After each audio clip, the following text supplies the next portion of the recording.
Good morning, everyone, and welcome to this session on Insight Chatbots. We have a question to answer today, and that is, will Insight's chatbots actually replace dashboards, or are they purely a marketing gimmick? Why do I see myself as capable of discussing this issue?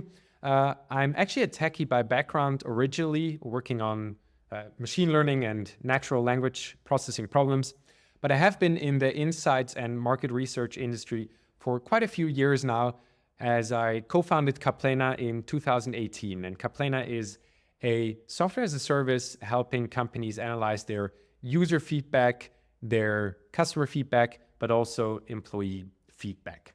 And as feedback analysis tool, we of course have to jump on the one or other bandwagon of hot and upcoming topics. And of course, we hope to find the right bandwagons to invest in. So let's take a step back and maybe look at the landscape very briefly. What kind of hot technologies and topics are there out there, and where can we position these conversational insights?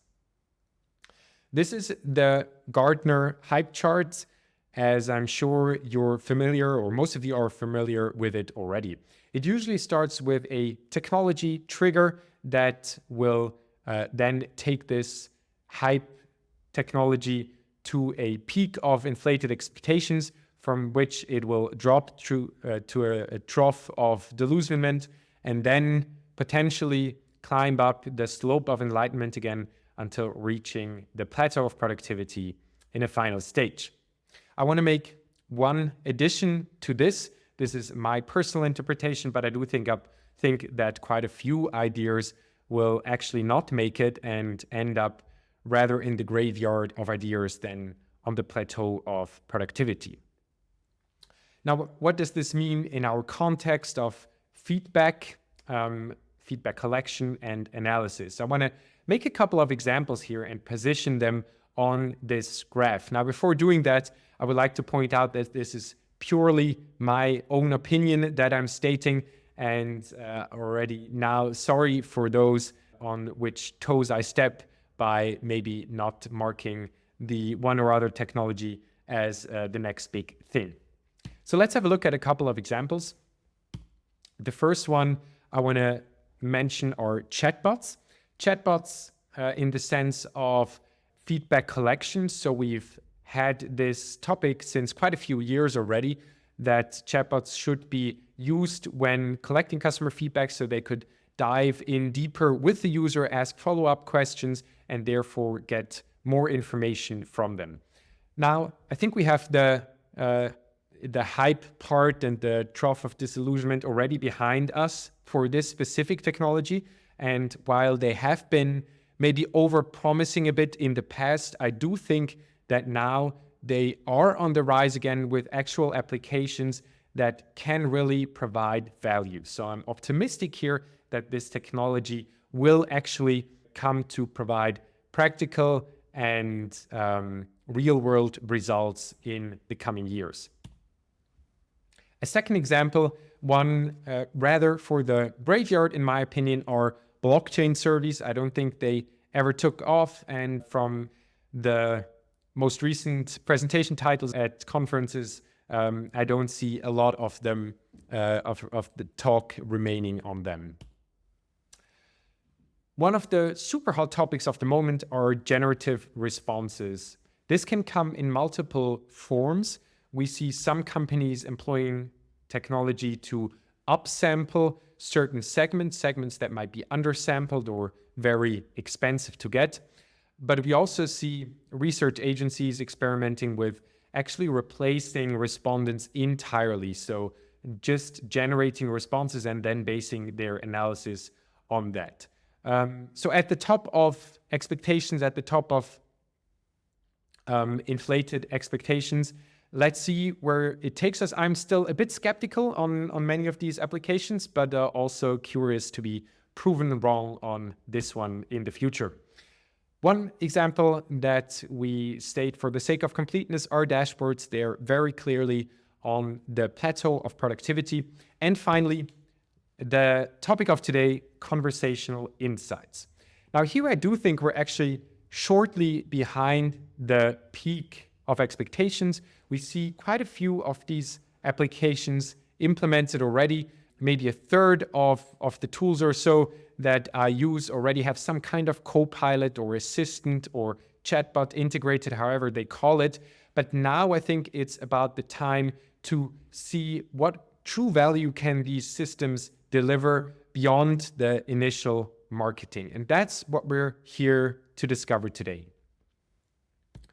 To make things a bit more concrete and tangible, I'd like to start showing what we understand under this conversational insights concept, because I do think there are a lot of different ideas floating around. So our vision for such a conversational insights agent is a system that on the one hand guides you through results and presents you interesting bits and nuggets to, which you think are relevant for you.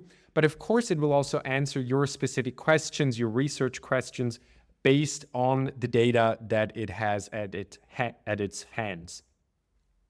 Now, the core principle that we try to follow is that we try to combine quantitative and qualitative elements. So we truly want to merge these two parts, not only having a qualitative summary, but also presenting the numbers for you to make sense of the results.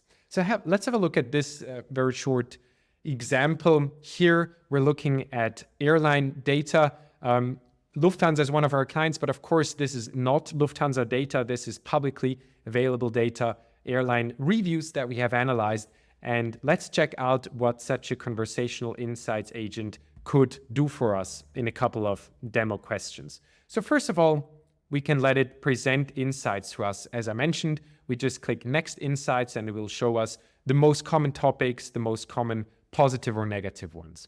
But I can also ask specific questions. What do people say about sandwiches? And it will sift through the responses now, find the relevant ones, and then present what it found about them and summarize them into positive, negative sections and a couple of examples. One example it highlights here that someone actually bought a reindeer sandwich. So this makes us curious and we can ask the follow-up question, which airline actually serves a reindeer sandwich? And the system will compliantly answer and tell us, well, it was Wildro. I think it's a Norwegian airline, which actually makes sense. They serve reindeer sandwich and that person thought that was an adequate snack. But we can also have a look at quantitative aspects, as I said. So here we have a look at the food and beverage topic, and we want to have it correlated by other variables that we have in the data.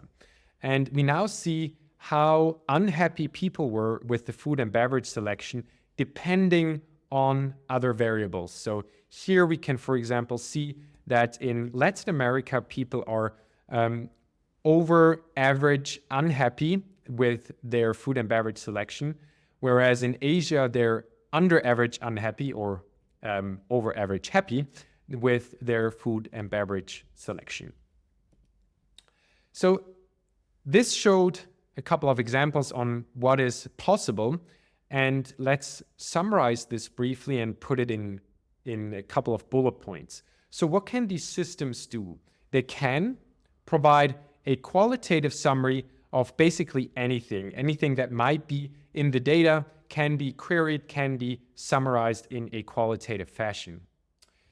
It can also show pre-computed quantitative analyses. So, for example, these breakouts I showed you before, or the most common positive topics, the most common negative topics, etc.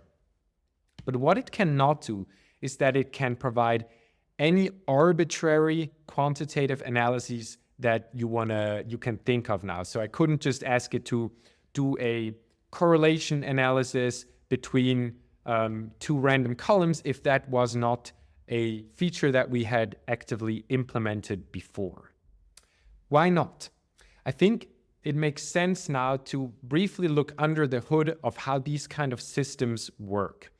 And I'm again presenting our approach here, but I do think this is quite representative of how many examples in the industry work. So we use OpenAI, we use GPT-4o as our LLM provider for these chat interfaces, and we source it through Microsoft Azure for compliance purposes. Now, how it works is that we send the query that you enter to Microsoft Azure in its unstructured form. But what we also send to Microsoft Azure is some context, metadata on which project you're working on, what kind of columns you have in there, what topics you have in there, etc. And very importantly, we also provide it with a list of potential functions that it can call. So we tell it, hey, you have the ability to create this quantitative analysis on which topics are most common, or to do this breakout. And the job now of these LLMs is to structure this unstructured query and send a structured response back to our system telling us, hey, this user is looking for that kind of analyses, give me those numbers, and then I can provide the results back to him. So that's how it works, and that's also how we can make sure that these quantitative parts actually make sense, because they're always quantitatively computed in the same way that we will present them in a dashboard. Now, the question might be, why don't we just give those LLMs the entire data set and let them figure it out themselves? The reason for that is that these LLMs are, at least the ones that are practically commercially available nowadays, are not very good at the quantification part. And I do want to make an example here. So this is a ChatGPT interface, and we asked ChatGPT to analyze some customer feedback. So we gave it these 10 lines: the product is great, the product is awesome, etc. And we asked it, what is the percentage of people saying that it's bad? Now, the ChatGPT will oblige as usual and be very quick in providing a very nice looking response, telling us that 50% of the people, or 50% of these responses, say the product is bad. But if we look at the data a bit more closely, you see that verbatim bad was actually mentioned only 3 times, whereas if we look at the more abstract meaning of bad, we have also terrible and not good here, which would take us to 5. So however we twist and turn it, 50% is definitely not correct. It would either be 3 or like 40% or 60%. So what does this mean? Well, obviously, these systems are very powerful, but for quantification purposes, we really do need to be careful. And maybe this example works now. So this was already a month or so back that I tried this. Maybe it has become better now, but it's definitely not at the level where you can just drop in vast amounts of data and ask it to do a arbitrary quantitative analysis. So a couple of challenges to summarize that we have with these LLMs. We have the issue of quantifications. We actually invested a lot of time and effort in our system to prevent ChatGPT from trying to do its own computations. We told it, don't try to figure it out yourselves, only provide those numbers that come from our system that we have really validated and that you can, our users can trust. A second challenge is context length. So as I mentioned, the system needs some context in order to be able to make its decisions, and that context is limited. So those of you that have looked at those systems in more detail, they will know that, for example, OpenAI now has a limit of 128K tokens. Gemini from Google claims even 2 million tokens. But in our experience, in practical purposes, this limit is significantly lower if you want to make sure that it doesn't miss anything in the data. The more data you provide it at once, the higher the chances that it will miss things in there. And finally, a third challenge, this is more operational. At least in the beginning, we often had issues with laziness. So the model not actually doing what it should do, but only saying, I could do that without actually executing on it. And of course, the speed is sometimes an issue.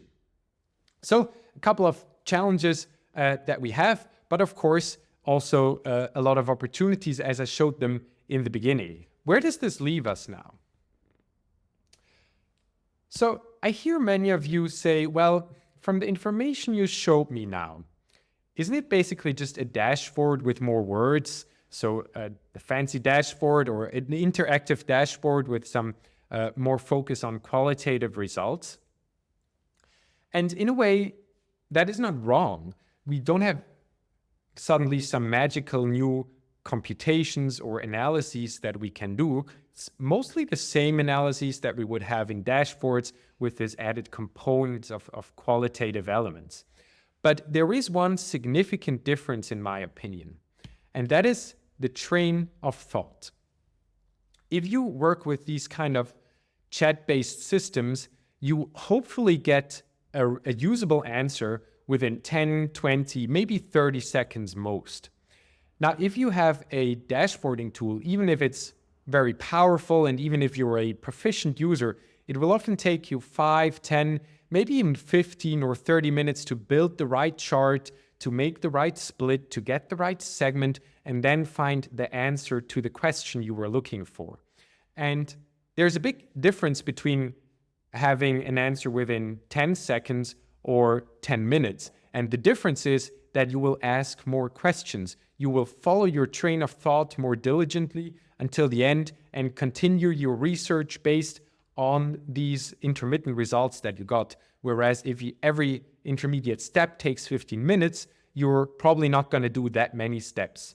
So we do think overall that this is really quite an amazing tool and can actually change the way we work significantly. But let's get back to our initial question. Is this now the end of dashboards, and will these conversational agents actually replace them? Well, here I'm still a bit skeptical. I do think both kind of systems have very valid and real use cases, but I think they're a bit different.